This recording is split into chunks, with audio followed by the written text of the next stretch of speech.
한국은 우리에게 3,500억 달러를 내놔라. 미국의 트럼프 대통령이 한국에 무려 3,500억 달러, 우리 돈으로 약 500조 원에 달하는 선불금을 요구했다는 소식이 전 세계를 뒤흔들었습니다. 트럼프는 기자회견장에서 한국이 이미 합의했고 선불로 지급하기로 했다며 자신만만한 태도를 보였지만 곧 한국 정부의 냉정한 입장이 공개되자 분위기는 급변했습니다. 미국 언론은 트럼프의 허세인가, 한국의 반격인가라는 헤드라인을 쏟아냈죠. 한국은 단호히 현금 지급은 불가하다고 밝히며 명확한 원칙을 세웠습니다. 과연 무슨 일이 있었던 것일까요? 그 충격적인 이야기 지금 시작됩니다. 이야기를 시작하기 전 영상 아래에 구독과 좋아요 눌러주세요. 미국 CNN 선임 경제 분석가 제시카 밀러, 하버드 경제학 박사 출신으로 아시아 경제 전문가입니다. 백악관 기자회견장의 조명이 트럼프 대통령을 비추고 있었어요. 저는 CNN 워싱턴 지국에서 실시간으로 그의 발언을 지켜보고 있었습니다. 한국은 3,500억 달러를 선불로 지급하기로 했습니다. 일본은 6,500억 달러, 유럽연합도 이미 협상을 완료했죠. 이것이 바로 미국을 다시 위대하게 만드는 거래의 기술입니다. 트럼프의 목소리에는 자신감이 넘쳤어요. 하지만 저는 즉시 이상함을 감지했습니다. 한국 정부의 공식 발표가 전혀 없었거든요. 제가 아는 한국은 그런 거액을 선불로 지급할 나라가 아니었습니다. 곧바로 한국 특파원인 김태준 기자에게 연락을 취했어요. 그는 청와대 출입 기자로 15년간 한국 정치를 취재해온 베테랑이었습니다. 제시카, 여기 청와대는 지금 침묵하고 있어요. 대변인실도 경제수석실도 모두 노코멘트입니다. 하지만 분위기가 심상치 않아요. 뭔가 큰 반전이 있을 것 같습니다. 태준의 목소리에는 긴장감이 감돌았어요. 저는 직감적으로 알 수 있었습니다. 이것은 트럼프의 일방적인 주장일 가능성이 크다는 것을요. 다음 날 아침, 미국 주요 언론들이 일제히 팩트체크에 나섰어요. 워싱턴 포스트는 한국 정부의 공식 확인 없는 트럼프의 주장이라는 제목으로 일면을 장식했고, 뉴욕타임스는 3,500억 달러 선불합의 진실인가 허구인가라는 특집 기사를 내보냈습니다. 저는 이 사건을 제대로 취재하기 위해 서울행 비행기에 몸을 실었어요. 12시간의 비행 동안 저는 한국의 과거, 대미 협상 자료들을 샅샅이 검토했습니다. 1998년 외환위기 극복, 2008년 금융위기 대응, 그리고 최근의 반도체 동맹까지. 한국은 항상 원칙을 지키며 협상해왔더군요. 인천공항에 도착했을 때 저를 마중 나온 것은 태준 기자와 함께 온 젊은 여성이었어요. 안녕하세요, 제시카 기자님. 저는 한국경제연구원의 박소연 연구원입니다. 이번 협상 과정을 분석하는 태스크포스 팀에서 일하고 있어요. 소연의 눈빛은 날카로웠어요. 그녀는 곧바로 핵심을 짚었습니다. 트럼프 대통령의 발언은 명백한 허위예요. 우리 정부는 단 한 번도 현금 선불 지급에 동의한 적이 없습니다. 오히려 지금 청와대에서는 매우 전략적인 대응을 준비하고 있죠. 서울로 향하는 차 안에서 소연은 놀라운 정보를 전해주었어요. 한국 정부가 이미 여러 시나리오를 준비하고 있으며 미국의 압박을 오히려 역이용할 계획을 세우고 있다는 것이었습니다. 제시카 기자님, 한국은 이제 더 이상 1997년의 한국이 아니에요. 우리는 세계 10위 경제 대국이고 반도체와 배터리, 방산 분야에서 미국이 꼭 필요로 하는 파트너입니다. 트럼프 대통령이 큰 실수를 한 거예요. 청와대 앞을 지나며 저는 한국 국민들의 반응을 살펴보았어요. 놀랍게도 거리는 평온했습니다. 과거처럼 동요하거나 불안해하는 모습이 전혀 보이지 않았어요. 오히려 자신감이 느껴졌습니다. 그날 저녁, 저는 CNN 라이브 방송에 출연해 첫 리포트를 전했어요. 시청자 여러분, 저는 지금 서울에 와 있습니다. 트럼프 대통령의 3,500억 달러 선불합의 주장에 대해 한국 정부는 침묵으로 일관하고 있지만 이것은 당황해서가 아니라 전략적 침묵으로 보입니다. 제가 만난 한국 정부 관계자들은 모두 자신감에 차 있었고 곧 있을 한국의 대응이 워싱턴을 놀라게 할 것이라고 암시했습니다. 방송이 끝난 후 제 휴대전화가 요란하게 울렸어요. 백악관 대변인실이었습니다. 그들은 제 보도가 편향되었다고 항의했지만 저는 담담하게 대답했어요. 저는 팩트만을 전했을 뿐입니다. 한국 정부의 공식 확인이 없는 한 트럼프 대통령의 주장은 일방적인 것일 수밖에 없습니다. 그날 밤, 저는 서울 남산에서 야경을 바라보며 생각했어요. 이 도시, 이 나라가 보여줄 저력이 무엇일지, 그리고 트럼프의 허세가 어떤 결말을 맞게 될지 말이에요. 다음 날 아침, 드디어 한국 정부가 움직이기 시작했습니다. 그것은 제가 예상했던 것보다 훨씬 더 강력하고 전략적인 대응이었어요. 트럼프의 발언 이후 사흘째, 청와대는 여전히 공식적인 침묵을 유지하고 있었어요. 하지만 저는 그 침묵 속에서 무언가 거대한 준비가 진행되고 있음을 감지할 수 있었습니다. 박소연 연구원이 저를 청와대 근처의 한 찻집으로 안내했어요. 그곳에서 우리를 기다리고 있던 사람은 대통령 경제특별보좌관 최준혁이었습니다. 그는 서울대 경제학과를 수석 졸업하고 예일대에서 박사학위를 받은 후 골드만삭스에서 10년간 일한 금융 전문가였어요. 제시카 기자님, 우리의 침묵을 미국 언론은 어떻게 해석하고 있나요? 최 보좌관의 질문은 날카로웠어요. 저는 솔직하게 대답했습니다. 일부는 한국이 당황했다고, 일부는 협상 전략이라고 해석하고 있어요. 백악관은 한국이 곧 굴복할 것이라고 자신하고 있고요. 최 보좌관이 미소를 지었어요. 그것은 자신감이 묻어나는 미소였습니다. 제시카 기자님, 오늘 오후 3시를 주목해 주세요. 한국 정부가 세계에 보여줄 것이 있습니다. 그것은 단순한 거절이 아니라 새로운 시대의 외교를 보여주는 순간이 될 거예요. 그의 말에는 확신이 가득했어요. 저는 즉시 CNN 본사에 긴급 생방송을 준비하라고 연락했습니다. 오후 2시 30분, 청와대 춘추관은 각국 기자들로 가득 찼어요. 저는 최전방의 자리를 잡고 카메라를 점검했습니다. 긴장감이 감도는 가운데 대통령실 대변인이 연단에 섰어요.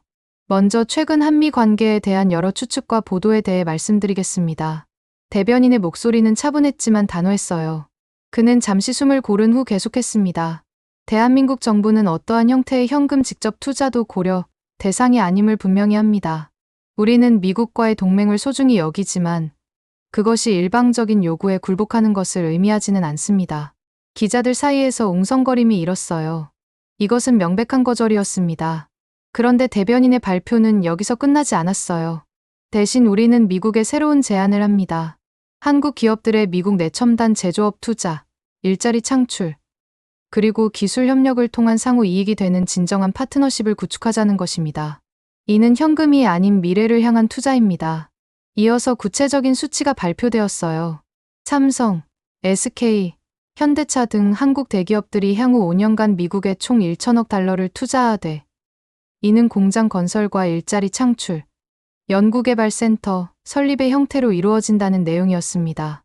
이 투자는 미국에 20만 개의 고급 일자리를 창출할 것이며 특히 러스트벨트 지역의 제조업 부활에 기여할 것입니다. 이것이 진정한 윈윈이 아닐까요? 대변인의 발표가 끝나자 질문이 쏟아졌어요. 저는 손을 들어 질문했습니다. 트럼프 대통령이 말한 3,500억 달러와는 큰 차이가 있는데 미국의 반응을 어떻게 예상하십니까? 대변인은 잠시 미소를 지었어요. 우리는 허구의 숫자가 아닌 실질적인 협력을 제안하는 것입니다. 미국 국민들도 현금보다 일자리를 더 원할 것이라고 믿습니다. 기자회견이 끝난 후 저는 곧바로 생방송에 들어갔어요. 시청자 여러분, 방금 한국 정부가 트럼프 대통령의 요구를 정면으로 거부했습니다. 그러나 단순한 거부가 아니라 오히려 더 나은 대안을 제시했습니다. 이것은 외교사에 남을 만한 품격 있는 거절입니다. 방송 직후 워싱턴의 반응이 들려오기 시작했어요. 예상대로 백악관은 당황한 기색이 역력했습니다. 트럼프는 트위터에 한국이 미국을 무시하고 있다고 썼지만 미국 의회와 재계의 반응은 달랐어요. 미시간주 상원의원 마크 존슨이 성명을 발표했어요. 한국의 제안은 우리 주에 실질적인 도움이 됩니다. 현금보다 공장과 일자리가 필요합니다. 제너럴 모터스의 최고 경영자도 긍정적인 반응을 보였어요. 한국 배터리 기업들과의 협력은 우리의 전기차 전략의 핵심적입니다. 이런 투자야말로 미국이 필요로 하는 것입니다. 그날 저녁, 저는 최준혁 보좌관을 다시 만났어요. 그는 여유로운 표정으로 와인을 마시고 있었습니다.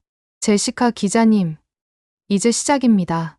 우리는 트럼프의 허세를 실질로 바꿀 것입니다. 그리고 세계는 한국이 더 이상 압박에 굴복하는 나라가 아님을 알게 될 거예요. 저는 그의 말에서 한국의 자신감을 느낄 수 있었어요. 실제로 그날 이후 국제금융시장에서 원하는 강세를 보이기 시작했고 한국 주식시장은 사상 최고치를 경신했습니다. 뉴욕타임스는 사설에서 이렇게 평가했어요. 한국의 대응은 21세기 외교의 교과서다. 굴복하지 않으면서도 건설적인 대안을 제시하는 것. 이것이 진정한 동맹의 모습이다. 하지만 트럼프 행정부 내부에서는 균열이 시작되고 있었어요. 그리고 그 균열은 예상보다 빠르게 확대되고 있었습니다. 한국 정부의 단호한 대응 이틀 후 워싱턴은 혼란에 빠져 있었어요. 저는 긴급히 워싱턴으로 돌아와 백악관과 의회를 오가며 취재를 진행했습니다. 첫 번째 균열은 의회의 곳에서 시작되었어요. 스콧 베센트 재무장관이 긴급 기자회견을 자청한 것입니다.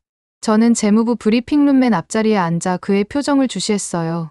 평소 포커페이스로 유명한 그의 얼굴에 당황한 기색이 역력했습니다. 한미 간의 이견은 충분히 해소될 수 있습니다. 한국의 제안은 검토할 가치가 있으며 우리는 건설적인 대화를 계속할 것입니다. 이것은 명백한 후퇴였어요. 트럼프의 강경한 입장과는 정반대의 메시지였습니다. 기자들이 일제히 질문을 쏟아냈어요. 재무장관님, 대통령이 말씀하신 3,500억 달러는 어떻게 된 것입니까? 베센트 장관이 잠시 말을 더듬었어요. 그 순간 저는 확신했습니다. 트럼프의 발표는 그의 독단이었고 강요들조차 제대로 알지 못했던 것이라고요. 그 수치는 여러 옵션 중 하나였습니다. 우리는 한국과 다양한 형태의 협력을 논의하고 있습니다. 기자회견이 끝난 직후 저는 재무부 고위 관계자로부터 전화를 받았어요. 그는 익명을 조건으로 놀라운 내부 사정을 전해주었습니다. 제시카, 백악관은 지금 전쟁터예요. 대통령은 한국이 굴복할 줄 알았는데 오히려 역공을 당한 격이죠. 경제팀은 한국의 제안이 더 현실적이라고 보고 있어요. 그날 오후 더욱 충격적인 일이 벌어졌어요. 공화당 상원의원 5명이 공동 성명을 발표한 것입니다. 그들 중에는 트럼프의 핵심 지지자였던 테드 윌리엄스 의원도 포함되어 있었어요. 우리는 동맹국을 압박하는 것이 아니라 존중해야 합니다. 한국의 제안은 미국 제조업 부활에 실질적으로 도움이 되는 내용입니다. 현금보다 일자리가 중요합니다. 저는 즉시 윌리엄스 의원을 인터뷰했어요. 그의 사무실에서 만난 그는 평소와 달리 매우 진지한 표정이었습니다. 제시카, 저는 오하이오 출신입니다. 제 지역구는 제조업 쇠퇴로 고통받고 있어요. 한국 기업들이 우리 지역에 배터리 공장을 짓겠다는데 이걸 거부할 이유가 없죠. 대통령께서 현실을 직시하셨으면 합니다. 그의 말에는 트럼프에 대한 불만이 묻어났어요. 이것은 단순한 정책 이견이 아니라 공화당 내부의 심각한 분열을 의미했습니다. 더 놀라운 것은 미국 재계의 반응이었어요. 월스트리트 저널이 긴급 설문조사를 실시한 결과 포춘 500대 기업 최고 경영자의 73%가 한국의 제안을 지지한다고 답했습니다. 애플의 팀 쿡은 공개적으로 입장을 표명했어요. 한국은 우리의 핵심 파트너입니다. 그들의 기술과 제조 역량 없이는 우리 제품을 만들 수 없어요. 협력이 답이지 압박이 답은 아닙니다. 저는 그날 저녁 CNN 프라임타임에 출연의 상황을 정리했어요. 시청자 여러분, 워싱턴은 지금 한국의 단호한 대응으로 인해 큰 혼란에 빠져 있습니다. 트럼프 대통령은 한국을 압박하려 했지만 오히려 미국 내부의 균열만 드러낸 격입니다. 방송 직후 백악관에서 전화가 왔어요. 대통령 수석 보좌관 마이크 펜스였습니다. 제시카, 당신의 보도가 상황을 악화시키고 있어요. 좀 자제해 주실 수 없을까요? 저는 단호하게 대답했어요. 저는 사실을 보도할 뿐입니다. 상황을 악화시킨 것은 대통령의 근거 없는 주장이 아닐까요? 펜스는 한숨을 쉬며 전화를 끊었어요. 저는 그의 한숨에서 백악관의 곤란한 처지를 읽을 수 있었습니다. 다음 날 뉴욕 증권거래소에서 흥미로운 일이 벌어졌어요. 한국 기업들의 미국 예탁증권 주가가 일제히 상승한 것입니다. 반면 트럼프와 연관된 기업들의 주가는 하락했어요. 시장이 명확한 신호를 보낸 것이죠. 저는 월가의 한 펀드 매니저를 만났어요. 그는 하버드 동문이기도 했습니다. 제시카, 투자자들은 한국의 접근법을 높이 평가하고 있어요. 실속 없는 현금보다 실질적인 산업 투자가 미국 경제에 더 도움이 된다는 걸 다들 알고 있죠. 트럼프가 한국을 건드린 것은 큰 실수였어요. 그날 오후 더욱 결정적인 사건이 일어났어요. 국방부와 국무부가 공동으로 성명을 발표한 것입니다. 한미 동맹은 경제적 거래가 아닌 공동의 가치와 안보 이익에 기반합니다. 우리는 한국과의 건설적 대화를 지지합니다. 이것은 사실상 트럼프의 접근법에 대한 거부였어요. 행정부 내에서도 대통령을 견제하기 시작한 것입니다. 저녁 무렵 저는 한국 대사관의 리셉션에 참석했어요. 그곳에서 만난 주미 한국 대사 김상진은 여유로운 미소를 짓고 있었습니다. 제시카 기자님, 우리는 미국을 믿습니다. 미국의 현명한 사람들이 올바른 판단을 내릴 것이라고 확신해요. 트럼프 대통령도 곧 현실을 받아들일 겁니다. 그의 말에는 자신감이 넘쳤어요. 실제로 그날 밤 트럼프는 트위터에서 한 발 물러섰습니다. 한국과 계속 대화 중이다. 좋은 결과가 있을 것이다. 이전의 강경한 톤과는 확연히 달랐어요. 미국 내부의 압박이 효과를 발휘하기 시작한 것입니다. 하지만 한국은 여기서 멈추지 않았어요. 그들은 이미 다음 단계를 준비하고 있었습니다. 워싱턴에서의 혼란을 뒤로하고 저는 다시 서울로 향했어요. 한미 실무협상이 본격적으로 시작되기 직전이었습니다. 인천공항에 도착하자마자 박소연 연구원이 저를 맞이했어요. 제시카 기자님, 오늘 저녁 특별한 분들을 만나실 수 있을 거예요. 한국의 협상팀 핵심 멤버들입니다. 서울 남산 자락의 한 전통 한옥 레스토랑. 그곳에서 저는 한국 협상팀의 수장들을 만날 수 있었어요. 구윤철 경제부총리, 김용범 대통령 정책실장, 그리고 김정관 산업통상자원부 장관이었습니다. 구윤철 부총리가 먼저 입을 열었어요. 그는 국제통화기금에서 20년간 일한 경험이 있는 국제금융 전문가였습니다. 제시카 기자님, 많은 사람들이 우리에게 빨리 타결하라고 조언합니다. 하지만 우리는 속도보다 원칙을 선택했어요. 잘못된 선례를 만들면 그것은 앞으로 수십 년간 한국을 괴롭힐 테니까요. 김용범 정책실장이 덧붙였어요. 그는 하버드 케네디 스쿨 출신으로 전략적 사고로 유명한 인물이었습니다. 트럼프 대통령은 협상을 제로섬 게임으로 봅니다. 누군가 이기면 누군가는 져야 한다고 생각하죠. 하지만 우리는 다릅니다. 우리의 목표는 윈윈입니다. 그리고 그것을 미국 국민들에게 직접 보여줄 겁니다. 김정관 장관은 구체적인 전략을 설명했어요. 우리는 이미 미국 러스트벨트 지역 주지사들과 접촉하고 있습니다. 그들은 한국 기업의 투자를 간절히 원하고 있어요. 우리는 워싱턴을 우회해서 미국 지방정부, 그리고 미국 국민들과 직접 소통할 겁니다. 저는 그들의 전략에 감탄했어요. 이것은 단순한 협상이 아니라 고도의 외교 전략이었습니다. 하지만 트럼프 대통령이 관세 카드를 꺼낼 수도 있지 않을까요? 구 부총리가 미소를 지었어요. 우리도 카드가 있습니다. 한국은 미국산 무기의 최대 구매국 중 하나예요. 또한 우리는 미국 농산물의 주요 수입국이기도 하고요. 무엇보다 반도체와 배터리 공급망에서 우리의 역할을 생각해 보세요. 미국도 우리가 필요합니다. 다음 날, 저는 삼성전자 평택 캠퍼스를 방문했어요. 그곳에서 놀라운 광경을 목격했습니다. 미국 주지사 5명이 동시에 방문해 있었던 것입니다. 미시간, 오하이오, 펜실베이니아, 위스콘신, 그리고 켄터키 주지사들이었어요. 미시간 주지사 그레첸 휘트머가 기자들 앞에서 발언했어요. 우리는 한국 기업들의 투자를 환영합니다. 이것이야말로 미국 제조업을 살리는 길입니다. 워싱턴의 정치 게임보다 우리 주민들의 일자리가 더 중요합니다. 삼성전자 부회장은 구체적인 투자 계획을 발표했어요. 우리는 미국 5개 주에 첨단 반도체 패키징 공장을 건설할 것입니다. 이는 5만 개의 직접 일자리와 15만 개의 간접 일자리를 창출할 것입니다. 이 발표는 즉각 미국 언론의 헤드라인을 장식했어요. CNBC는 한국, 트럼프를 우회해 미국과 직거래하는 제목으로 보도했고, 폭스뉴스조차 한국의 현명한 전략이라고 평가했습니다. 그날 오후, 저는 청와대에서 열린 특별 브리핑에 참석했어요. 대통령 경제수석 장하준이 한국의 협상 철학을 설명했습니다. 우리는 돈보다 신뢰, 거래보다 동맹이라는 원칙을 고수하고 있습니다. 70년 한미동맹의 역사를 단순한 돈 거래로 격화시킬 수는 없습니다. 장 수석은 계속해서 말했어요. 일본을 보세요. 그들은 서둘러 4,500억 달러를 약속했지만 결과적으로 무엇을 얻었습니까? 자동차 관세라는 벌칙만 받았을 뿐입니다. 우리는 그런 실수를 반복하지 않을 겁니다. 실제로 일본의 사례는 한국에게 중요한 교훈이 되고 있었어요. 일본 언론들도 한국의 신중한 접근법이 옳았다고 인정하기 시작했습니다. 저녁 무렵, 저는 뜻밖의 인물을 만났어요. 전 미국 국무장관 헨리 키신저의 제자이자 현재 브루킹스 연구소 선임연구원인 마이클 오알론이었습니다. 그는 한국 정부의 초청으로 서울을 방문 중이었어요. 제시카, 한국의 접근법은 교과서에 실릴 만해요. 그들은 감정적으로 대응하지 않고 전략적으로 움직이고 있습니다. 트럼프는 큰 실수를 했어요. 한국을 과소평가한 거죠. 그의 분석은 날카로웠어요. 한국은 지금 미국 내부의 이해관계를 정확히 파악하고 있어요. 주지사들, 기업들, 의회, 그리고 여론. 이 모든 것을 자기 편으로 만들고 있죠. 트럼프는 고립되고 있습니다. 다음 날 아침, 드디어 한미 실무협상이 시작되었어요.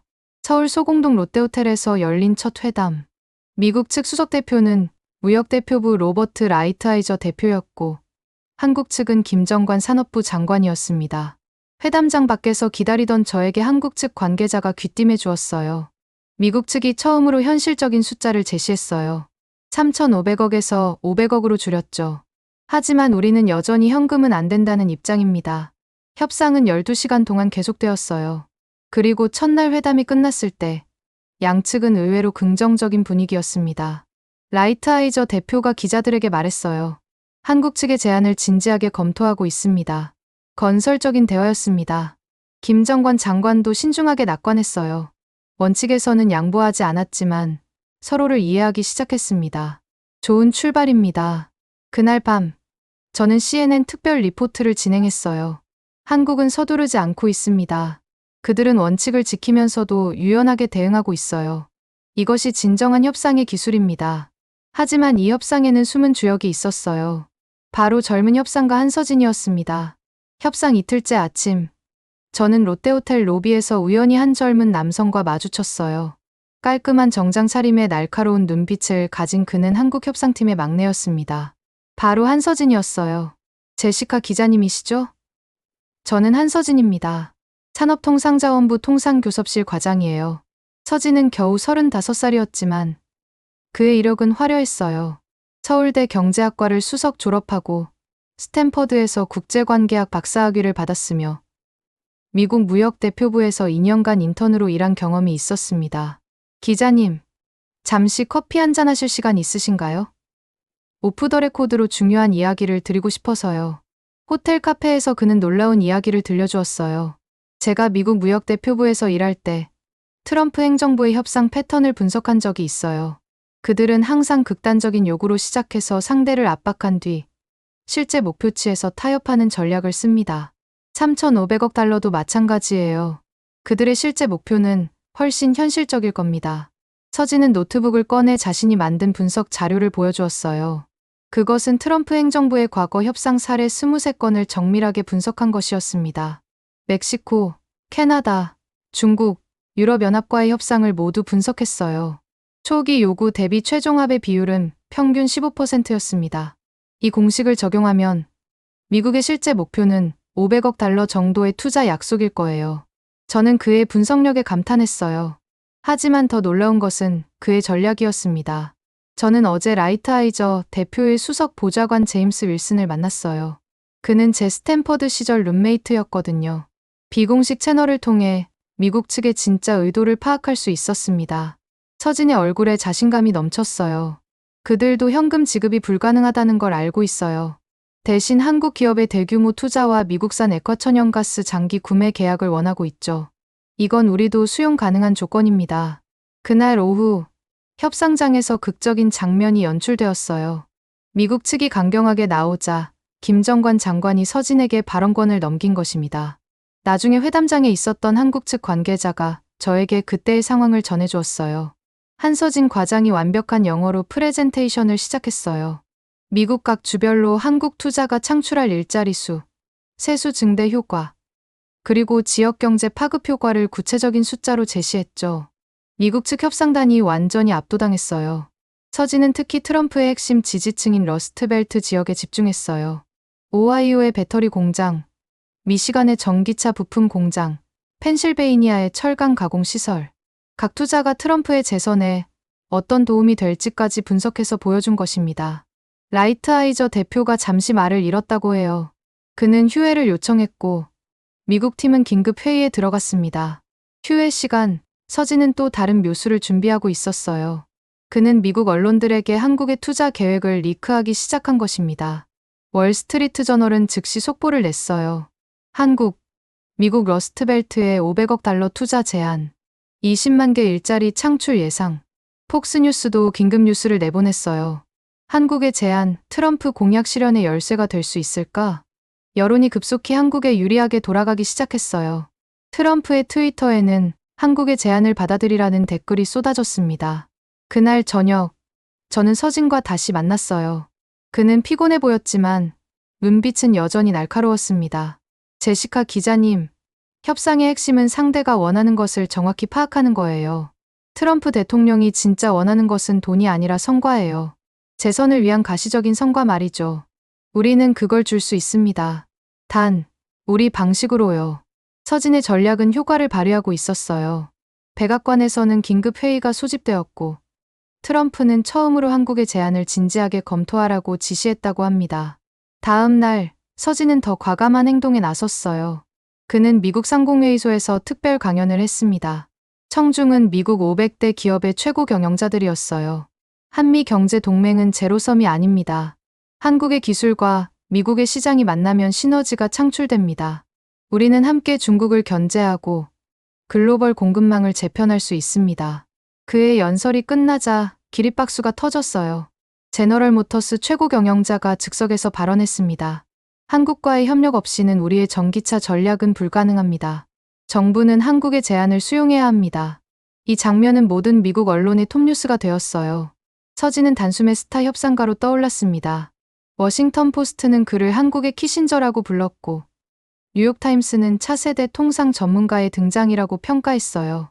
하지만 서진은 겸손했어요. 저는 그저 제 역할을 했을 뿐입니다. 진짜 영웅들은 원칙을 지키면서도 유연하게 대응하신 우리 수석들이에요. 그날 밤, 한국 협상팀은 조용히 축배를 들었어요. 협상의 주도권이 완전히 한국으로 넘어온 것입니다. 김정관 장관이 서진의 어깨를 두드리며 말했어요. 자니가 만든 돌파구야. 이제 마무리만 잘하면 돼. 서진은 미소를 지으며 대답했어요. 장관님, 이제 시작입니다. 미국이 우리의 진가를 알아보기 시작한 거예요. 저는 그날 밤 CNN에 리포트를 보냈어요. 한 명의 젊은 협상가가 판을 바꿨습니다. 한서진이라는 이름을 기억하십시오. 그는 앞으로 한국 통상 외교의 미래를 이끌 인물입니다. 하지만 우리의 승리감은 오래가지 못했어요. 일본이 예상치 못한 카드를 꺼내든 것입니다.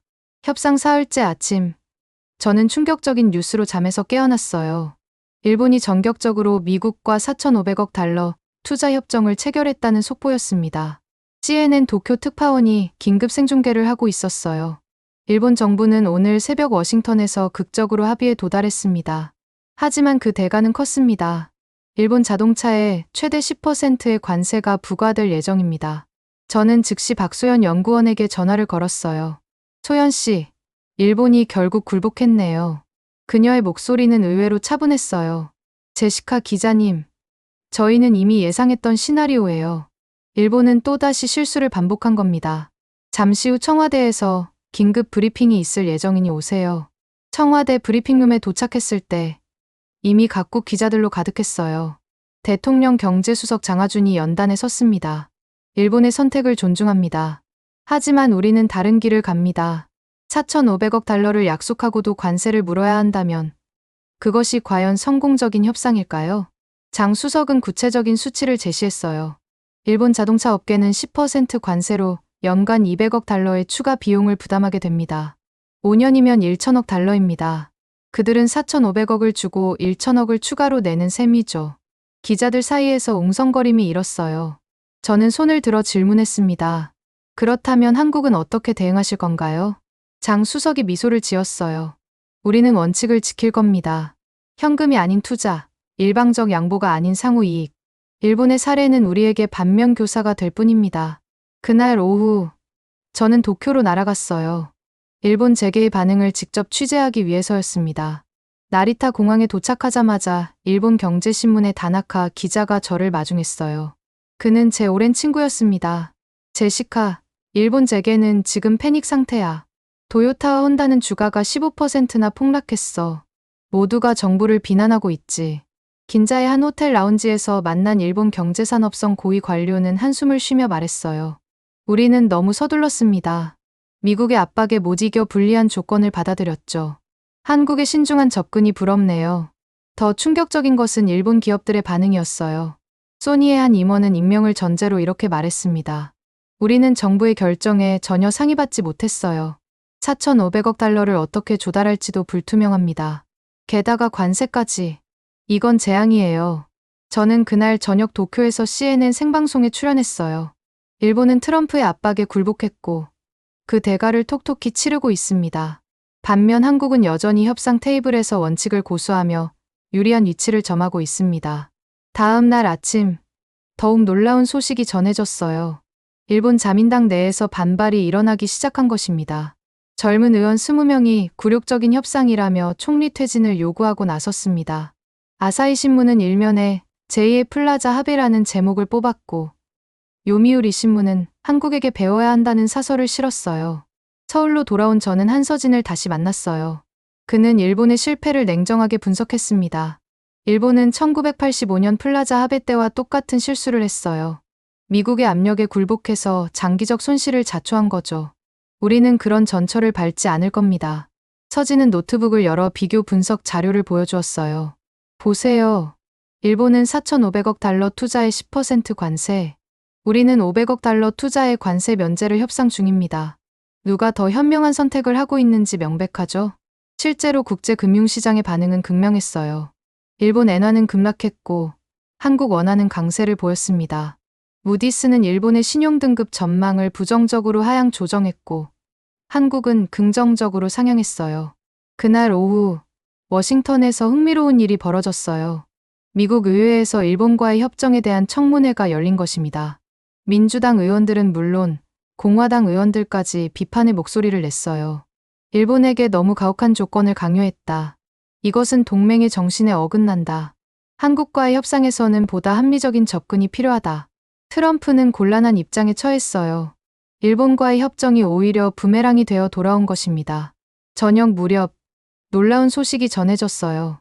일본 총리가 긴급 기자회견을 열고 협정 재검토를 요청했다는 것입니다.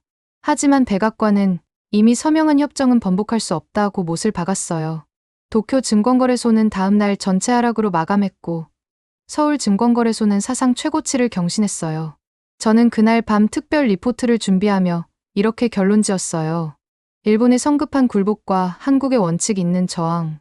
두 나라의 선택이 가져온 결과는 극명하게 대비됩니다. 진정한 국익이 무엇인지, 그리고 어떻게 그것을 지켜내야 하는지를 한국이 보여주고 있습니다. 청와대 고위 관계자가 저에게 전한 말이 인상적이었어요. 일본의 실패가 우리의 협상력을 더욱 강화시켰습니다. 이제 미국도 알 겁니다. 한국을 일본처럼 대할 수 없다는 것을요. 그리고 정말로 다음 날부터 미국의 태도가 눈에 띄게 달라지기 시작했습니다. 협상 닷새째, 워싱턴발 특급 스캔들이 터졌어요. 워싱턴 포스트가 일면 톱으로 트럼프의 거짓말이라는 제목을 뽑은 것입니다. 저는 새벽 4시에 워싱턴 본사로부터 긴급 전화를 받았어요. 제시카, 백악관 내부 문서가 유출됐어. 한국이 3,500억 달러에 서명했다는 증거가 전혀 없대. 트럼프가 완전히 지어낸 이야기였던 거야. 저는 즉시 박소연 연구원과 한서진 과장에게 연락했어요. 그들은 이미 이 소식을 알고 있었습니다. 드디어 진실이 밝혀졌네요. 이제 미국 내부에서도 트럼프를 신뢰하지 않을 겁니다. 한서진의 예측은 정확했어요. 그날 오전, 미국 상원 외교위원회가 긴급 소집되었습니다. 민주당은 물론 공화당 의원들까지 트럼프를 맹비난했어요. 상원 외교위원장 밥 코커가 발언했습니다. 대통령이 동맹국과의 협상을 거짓으로 포장했다는 것은 미국의 신뢰성에 치명적입니다. 이것은 탄핵감입니다. 저는 즉시 워싱턴으로 날아갔어요. 의회 앞은 시위대로 가득했습니다. 거짓말쟁이 트럼프, 한국에 사과하라는 플래카드가 나부꼈어요. 백악관 브리핑룸에서 마주친 대변인 케일리 맥커네니는 당황한 기색이 역력했어요. 제시카, 오프 더 레코드로 말하는데 우리도 몰랐어요. 대통령이 독단적으로 발표한 거였어. 그날 오후 2시 트럼프가 긴급 기자회견을 열었어요. 하지만 그의 발언은 상황을 더욱 악화시켰습니다. 한국은 결국 우리 제안을 받아들일 것이다. 그들은 우리가 필요하니까. 한국은 행복한 나라다. 왜냐하면 미국이 지켜주고 있으니까. 이 오만한 발언은 즉각 역풍을 불러왔어요. 한국 외교부는 이례적으로 강한 톤의 성명을 발표했습니다. 한미 동맹은 상호 존중에 기반합니다. 일방적인 시해가 아닙니다. 우리는 6.25 전쟁부터 베트남, 이라크, 아프가니스탄까지 미국과 함께 피를 흘렸습니다.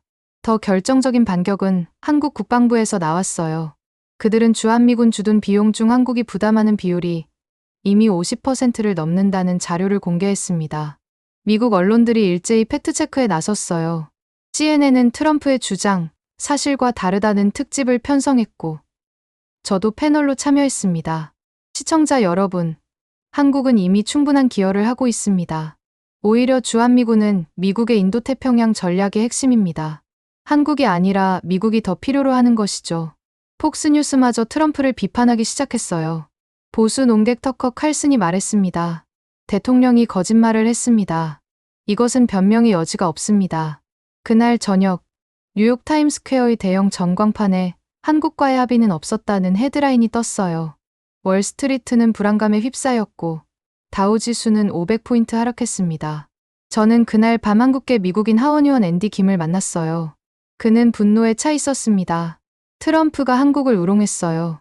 이것은 용납할 수 없습니다. 우리 한국계 미국인들이 나서야 할 때입니다. 다음 날 미국 전역 12개 도시에서 한국계 미국인들의 시위가 열렸어요. 200만 한국계 미국인들이 한국을 존중하라고 외쳤습니다. 더욱 심각한 것은 미국 기업들의 반응이었어요. 애플, 구글, 마이크로소프트, 테슬라 등 주요 기업 최고 경영자 15명이 공동 성명을 발표했습니다. 우리는 한국과의 파트너십을 지지합니다. 정부의 일방적인 압박은 미국 기업에도 해롭습니다. 제프 베이조스는 한 걸음 더 나아갔어요. 아마존은 한국에 제2본사를 설립할 계획입니다. 한국은 신뢰할 수 있는 파트너입니다. 트럼프의 지지율은 급락했어요. 갤럽 조사에서 35%까지 떨어졌고, 특히 중서부 러스트벨트 지역에서의 하락이 두드러졌습니다. 미시간의 한 자동차 부품 공장 노동자가 인터뷰에서 말했어요. 우리는 한국 기업의 투자를 원합니다. 트럼프의 허세 때문에 일자리를 잃을 순 없어요. 그때 결정적인 일격이 날아왔어요. 미국 국가정보국장 에이브릴 헤인스가 의회 비공개 청문회에서 증언한 내용이 유출된 것입니다. 한국과의 동맹 약화는 중국과 북한을 이롭게 할 뿐입니다. 대통령의 접근법은 국가안보에 해롭습니다. 이것은 사실상 정보기관이 대통령에게 반기를 든 것이었어요. 워싱턴은 발칵 뒤집혔습니다. 저는 그날 밤 긴급 특별 방송을 진행했어요. 트럼프의 오만이 미국 내부의 불신을 자초했습니다. 거짓말로 시작된 압박은 결국 자신에게 돌아왔습니다. 반면 한국은 진실과 원칙으로 대응하며 국제사회의 지지를 얻고 있습니다. 청와대에서는 이 상황을 차분하게 지켜보고 있었어요. 최준혁 보좌관이 저에게 말했습니다. 우리는 아무것도 하지 않았어요. 단지 진실을 말했을 뿐이죠. 트럼프가 스스로 무너지고 있는 겁니다. 과연 그의 말대로였어요. 트럼프는 자신의 거짓말과 오만으로 인해 미국 내에서조차 신뢰를 잃고 있었습니다. 그리고 한국은 이 모든 상황을 지렛대로 활용할 준비를 하고 있었어요. 10월 30일 새벽, 경주 화백 컨벤션 센터는 분주했어요. 아시아 태평양 경제협력체 APEC 정상회의 개막을 앞두고 있었기 때문입니다. 저는 한국이 왜 이 시점에 APEC 회의 개최를 고집했는지 이제야 알 것 같았어요. 박소연 연구원이 저를 특별 브리핑실로 안내했어요. 제시카 기자님, 오늘 한국이 세계에 보여줄 것이 있습니다. 지난 2주간의 협상 과정이 단순한 양자 협상이 아니었다는 것을요. 브리핑실에는 놀랍게도 21개 APEC 회원국 대표들이 모여 있었어요. 한국은 미국과의 협상 과정을 모든 회원국과 공유하고 있었던 것입니다. 구윤철 부총리가 발표를 시작했어요. 존경하는 각국 대표 여러분, 한국은 새로운 통상 질서를 제안합니다. 일방적 압박이 아닌 상호 존중, 제로섬이 아닌 상생의 무역 체제를 만들어야 합니다. 그는 구체적인 계획을 발표했어요. 한국이 주도하는 아시아 태평양 디지털 경제 파트너십 APDP였습니다. 미국을 배제하지 않되 미국의 일방주의를 견제하는 다자 체제였어요. 놀랍게도 중국의 리커창 총리가 먼저 지지 의사를 표명했어요. 한국의 제안은 지역의 균형 발전에 도움이 됩니다. 중국은 적극 참여하겠습니다. 일본의 기시다 총리도 뒤따랐어요. 미국과의 굴욕적 협상에 대인 일본은 한국의 대안에 희망을 걸었습니다. 일본은 한국의 지혜로운 제안을 지지합니다. 우리의 실수가 반복되지 않기를 바랍니다. 오전 10시 APEC 정상회의가 공식 개막했어요. 한국 대통령의 기조연설은 전 세계에 생중계되었습니다. 우리는 작은 나라입니다. 하지만 원칙을 지킬 줄 아는 나라입니다. 경제 규모가 크다고 해서 작은 나라를 압박할 권리는 없습니다. 연설장에는 박수가 터져 나왔어요. 캐나다, 호주, 뉴질랜드, 싱가포르 정상들이 기립박수를 보냈습니다. 트럼프는 화상으로 참석했어요. 그의 표정은 굳어 있었습니다. 그는 준비된 원고를 읽기 시작했지만 아무도 귀 기울이지 않았어요. 점심시간, 저는 블룸버그의 수석 분석가 마이클 브라운을 만났어요. 제시카, 한국이 판을 완전히 뒤집었어. 미국의 일방주의에 맞서는 새로운 질서를 만든 거야. 이건 역사적인 순간이야. 오후에는 더욱 놀라운 발표가 이어졌어요. 한국 대기업들과 APEC 회원국들 간의 대규모 투자 협정이 체결된 것입니다. 삼성은 베트남과 인도네시아에 각각 100억 달러 투자, 현대차는 태국과 말레이시아의 전기차 공장 건설, SK는 호주와 캐나다에서 핵심 광물 개발 프로젝트를 발표했어요. 총 투자 규모는 2천억 달러. 미국이 요구했던 3,500억 달러에는 못 미치지만 훨씬 더 전략적이고 실질적인 투자였어요. 파이낸셜 타임스는 속보를 냈어요. 한국, 미국을 우회하여 아시아 태평양 경제 질서 재편 주도. BBC는 이렇게 평가했어요. 데이비드가 골리앗을 이긴 21세기 버전. 한국이 미국의 압박을 지렛대로 삼아 지역 리더십을 확보했다. 저녁 갈라 만찬에서 저는 한서진 과장과 잠시 대화를 나눴어요. 서진 씨, 이 모든 것이 계획된 거였나요? 그가 미소를 지었어요. 절반은 계획, 절반은 기회였어요. 트럼프가 무리한 요구를 했을 때 우리는 이것을 기회로 봤죠. 미국 의존도를 줄이고 다변화할 수 있는 기회 말이에요. 그날 밤 국제 신용평가사들이 일제히 한국의 신용등급을 상향 조정했어요. 무디스는 한국의 외교적 성공이 경제적 안정성을 높였다고 평가했고 피치는 지정학적 리스크 관리 능력이 탁월하다고 했습니다. 다음 날 아침 워싱턴에서 전격적인 발표가 있었어요. 트럼프가 한국과의 협상에서 한 발 물러선 것입니다. 우리는 한국과 건설적인 합의에 도달했다. 한국 기업들의 500억 달러 투자와 미국산 천연가스 200억 달러 구매로 양국 모두 승리했다. 하지만 모두가 알고 있었어요. 이것은 한국의 완승이었다는 것을요. 애초에 3,500억 달러 요구해서 500억 달러 투자로. 그것도 한국이 제시한 조건대로 타결된 것이니까요. 뉴욕타임스는 사설에서 이렇게 썼어요. 한국은 단순히 미국의 압박을 막아낸 것이 아니다. 그들은 새로운 국제 질서의 설계자가 되었다. 작지만 강한 나라. 그것이 오늘날 한국의 모습이다. 저는 서울을 떠나기 전 마지막으로 청와대를 방문했어요. 대통령 경제수석 장하준이 저를 맞았습니다. 제시카 기자님, 이번 일로 우리가 배운 것이 있어요. 힘이 정의는 아니라는 것. 그리고 원칙을 지키면 결국 존중받는다는 것입니다. 공항으로 가는 길, 저는 서울의 야경을 바라보았어요. 2주 전 트럼프의 허세로 시작된 이 사건은 한국에게는 전화위복이 되었습니다. CNN 스튜디오로 돌아온 저는 마지막 리포트를 준비했어요. 시청자 여러분, 저는 지난 2주간 역사의 현장에 있었습니다. 작은 나라 한국이 어떻게 초강대국 미국의 부당한 압박을 이겨냈는지, 그리고 어떻게 그것을 기회로 만들었는지를 목격했습니다. 방송 화면에는 APEC 정상회의에서 각국 정상들과 악수하는 한국 대통령의 모습이 비쳤어요. 거절에도 품격이 있습니다. 그리고 그 품격이 진짜 국력입니다. 한국이 세계에 보여준 것은 바로 그것이었습니다. 스튜디오의 조명이 꺼지고 저는 조용히 생각했어요. 이번 취재를 통해 저는 한국이라는 나라를 다시 보게 되었습니다. 경제 규모는 세계 10위권이지만 그들이 보여준 외교력과 협상력, 그리고 원칙을 지키는 용기는 그 어느 강대국 못지않았어요. 한서진이 마지막에 제게 했던 말이 기억납니다. 제시카 기자님, 한국의 저력은 위기를 기회로 만드는 데 있어요. 임진왜란, 6.25 전쟁, 외환위기. 우리는 항상 더 강해져서 돌아왔죠. 이번에도 마찬가지였을 뿐입니다. 그의 말이 맞았어요. 한국은 트럼프의 압박을 오히려 도약의 발판으로 만들었습니다. 그리고 세계는 한국을 다시 평가하기 시작했습니다. 작지만 강한 나라, 원칙을 지키는 나라, 품격 있는 나라. 그것이 제가 본 대한민국이었습니다.